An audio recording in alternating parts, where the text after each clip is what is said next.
Hello guys, my name is Ajit and welcome back to mechanical Adda online learning platform. So guys, आज के इस video में हम जानने वाले हैं एक रिक्रूटमेंट के बारे में जो कि है भारत डायनेमिक लिमिटेड से। It is a enterprises of government of India under the ministry of defence. सो देखते हैं जो वैकेंसी आया है वो किसके लिए आया है, क्या क्या चीज़ें हैं, सारी चीज़ें हम इसमें डिस्कस करेंगे। सबसे पहले बता दूं, ये vacancy project diploma assistant post के लिए है, प्रोजेक्ट असिस्टेंट और प्रोजेक्ट ट्रेड असिस्टेंट। तो यानी कि इसमें आपके डिप्लोमा के स्टूडेंट अप्लाई कर सकते हैं और प्रोजेक्ट असिस्टेंट में वेरियस आपके बीएससी या बीबीए अलग अलग जो नॉन टेक पोस्ट हैं वो अप्लाई कर सकते हैं। और जो आईटीआई के स्टूडेंट है वो ट्रेड प्रोजेक्ट ट्रेड असिस्टेंट के लिए अप्लाई कर सकते हैं। ठीक है, ध्यान रखना है ये एडवर्टीजमेंट है वो कॉन्ट्रैक्चुअल बेसिस है। ठीक है ना। तो मैं आपको सबसे पहले ले चलता हूँ एडवर्टीजमेंट पे। एडवर्टीजमेंट में कहाँ पे क्या क्या वैकेंसी है।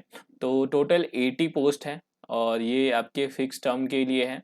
और इसमें अगर हम वैकेंसी की बात करें तो ये आपके प्लेस ऑफ पोस्टिंग वाइज है। यहाँ पे जो है आपका तेलंगाना में जो है कंचन बाग में जो यूनिट है वहाँ के लिए जो वैकेंसी है वो electrical project diploma assistant electrical tool design और project assistant HR and finance and store keeper के लिए है। ठीक है। और अगर हम बात करें कॉरपोरेट ऑफिस तो यहाँ पे दो वैकेंसी है, project assistant HR and finance का। ठीक है।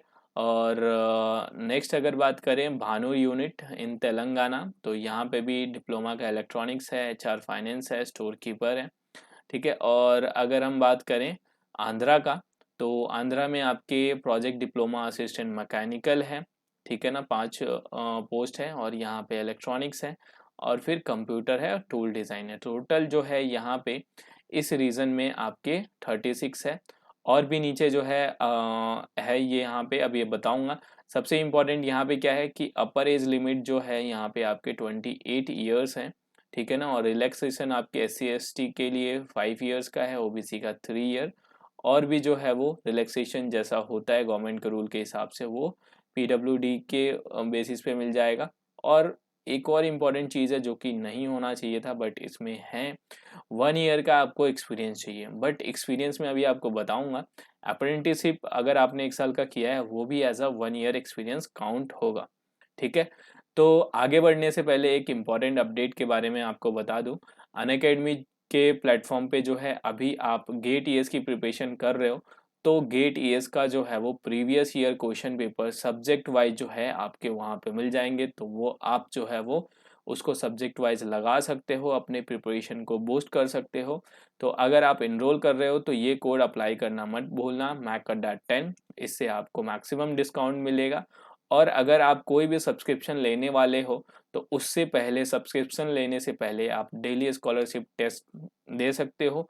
ये आप डेली बेसिस पे आप दे सकते हो। अगर आपकी अच्छी रैंक आए तो आपको अप टू 50% स्कॉलरशिप मिल सकता है अगर आपका रैंक 1 आएगा। इसी हिसाब से जैसे जैसे आपकी रैंकिंग आएगी उस हिसाब से आपको स्कॉलरशिप मिलेगा। ठीक है। तो ये डिस्काउंट कूपन कोड यूज़ करना मत भूलना और डिस्क्रिप्शन में आपको इसका लिंक मिल जाएगा, उससे जो है वो आप ओपन कर सकते हो और अप्लाई कर सकते हो। तो अब हम आगे बढ़ते हैं। नेक्स्ट जो है हमारा यहाँ पे है, नेक्स्ट जो है अगर हम नीचे जाएं तो आपका जो है यहाँ पे जो बाकी के पोस्ट हैं वो एक बार देख लेते हैं। बाकी के पोस्ट जो हैं वो कंचन बाग हैदराबाद यूनिट का है। ठीक है ना। यहाँ पे कंचन बाग हैदराबाद यूनिट में आपके टोटल 13 पोस्ट है और बेसिकली ये ट्रेड असिस्टेंट का पोस्ट है। और अगर दिल्ली की बात करें तो स्टेनोग्राफर का एक पोस्ट है। ठीक है। और ये सभी जो है वो यहाँ पे मोस्टली जो है ट्रेड असिस्टेंट के पोस्ट है विशाखापट्टनम तेलंगाना। ठीक है। तो इसमें से जिस पोस्ट के लिए भी अगर आप एलिजिबल हो और आपके पास पर्टिकुलर एक्सपीरियंस है तो वो आप अप्लाई कर सकते हो। अब यहाँ पे ये इम्पॉर्टेंट चीज़ है कि आप अप्लाई कैसे करोगे, एजुकेशन क्वालिफिकेशन क्या होना चाहिए। देखो, एज की बात करें तो 28 ईयर्स है मैक्सिमम, ये आपको ऑलरेडी बता दिया। ठीक है ना।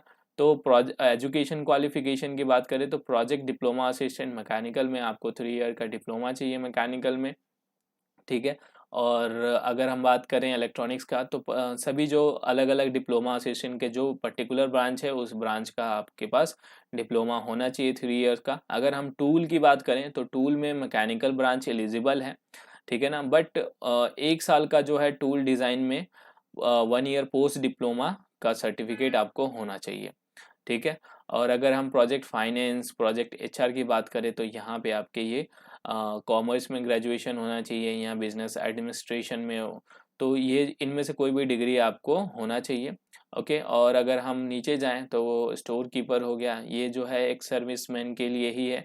और बाकी जो आईटीआई के ट्रेड असिस्टेंट है, तो जिस ब्रांच में आपका आईटीआई कर रखा उस ब्रांच के लिए, जैसे फीटर का फीटर हो गया, इलेक्ट्रॉनिक मैकेनिक्स का, तो पर्टिकुलर ब्रांच में एलिजिबिलिटी है। अगर आगे बढ़े तो एक्सपीरियंस जो है आपका 2 मई तक जो है 1 ईयर का होना चाहिए। 2 मई 2022 जो है वो 1 ईयर का एक्सपीरियंस होना चाहिए। अगर आपने अप्रेंटिसशिप ट्रेनिंग कंप्लीट किया है तो वो भी for the post of diploma assistant और डीसीसीपी, ये दोनों पोस्ट के लिए अगर आपने अप्रेंटिसशिप किया है तो ये आपका एलिजिबल होगा एज अ 1 ईयर एक्सपीरियंस, ठीक है। और ये कैसे, किस बेसिस पे आप एक्सपीरियंस सर्टिफिकेट को शो कर सकते हो, तो एक्सपीरियंस सर्टिफिकेट जो है वो उसी बेसिस पे आपका जो भी लास्ट पे होगा या एक्सपीरियंस सर्टिफिकेट, तो उससे आपका एक्सपीरियंस का जो ईयर्स होगा वो काउंट होगा, ठीक है। तो ये चीज़ हो गया। अगर आगे बढ़े तो टर्म्स और इंगेजमेंट जो है वो यहाँ पे आपके क्या होने वाला है, तो सबसे पहले आपको 1 साल के लिए मिलेगा कॉन्ट्रैक्ट, और ये जो है मैक्सिमम 4 साल तक हो सकता है इंक्लूडिंग फर्स्ट 1 ईयर, ठीक है ना। तो मैक्सिमम जो है वो ये 4 साल के लिए है ये प्रोजेक्ट। और इसमें जो है सैलरी के अलावा जो है आपको 10,000 पर ईयर मिलेगा फॉर द मेडिकल फैसिलिटी। और सैलरी की अगर बात करें तो डिप्लोमा असिस्टेंट के जो वेरियस पोस्ट हैं या प्रोजेक्ट असिस्टेंट, उनका जो है वो 25,000 फिक्स्ड है ये, ठीक है ना, फर्स्ट ईयर। और ये अगर एक्सटेंशन होता है तो आपके इस हिसाब से 26,500, 28, 29.5, तो ऐसे आपको मिलेगा। जो आईटीआई के स्टूडेंट हैं उनका जो है वो 23,024, तो इस तरह से उनका सैलरी रहेगा, ठीक है। तो यहाँ से ये तो हो गया आपके सैलरी और एलिजिबिलिटी क्राइटेरिया के बारे में। सिलेक्शन प्रोसीजर जो है वो क्या होने वाला है, तो सिलेक्शन प्रोसीजर काफ़ी सिंपल है। मोस्टली जिनके अच्छे मार्क्स हैं, स्पेशली 75% से ऊपर, तो उनके जो है वो चांसेस ज़्यादा होगा इंटरव्यू में सिलेक्शन होने का।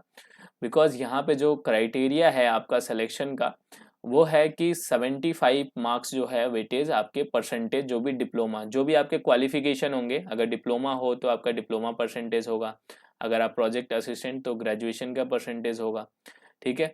तो जो भी एलिजिबिलिटी है ट्रेड असिस्टेंट के लिए आईटीआई का होगा परसेंटेज। तो इसी तरह से जो भी क्वालिफिकेशन है आपका उसी के हिसाब से होगा। अगर आपके डिप्लोमा में अगर 70 मार्क्स हैं तो इसमें आपका जो है वो 70 मार्क्स जो है वो 75 में से जुड़ेगा। अगर आपका 75 मार्क्स होगा, क्योंकि 1% का 1 मार्क्स यहाँ पे जुड़ेगा, अगर 75 होगा तो 75 मिलेगा। अगर आपके 80% मार्क्स हैं तब भी आपके 75 ही मिलेंगे, ये ध्यान रखना। 75 प्लस वालों का 75 या उससे ऊपर मैक्सिमम जो मार्क्स इसमें मिलने वाले हैं वो 75 ही मिलेगा, ठीक है ना। तो ये चीज़ का ध्यान रखना है, मतलब अगर किसी का 75 आया है और किसी का 90 आया, दोनों के मार्क्स सेम मिलने वाले हैं यहाँ पे, ठीक है। उसके बाद जो है आपके एक्सपीरियंस जो होंगे, एक्सपीरियंस के 10 मार्क्स मिलेंगे। अगर 1 साल का एक्सपीरियंस है तो 3 मार्क्स होगा, 2 साल का होगा तो 6 मार्क्स, और 3 साल से ज़्यादा होगा, 3 साल या 3 साल से ज़्यादा होगा तो आपके 10 मार्क्स के 10 मार्क्स मिलेंगे।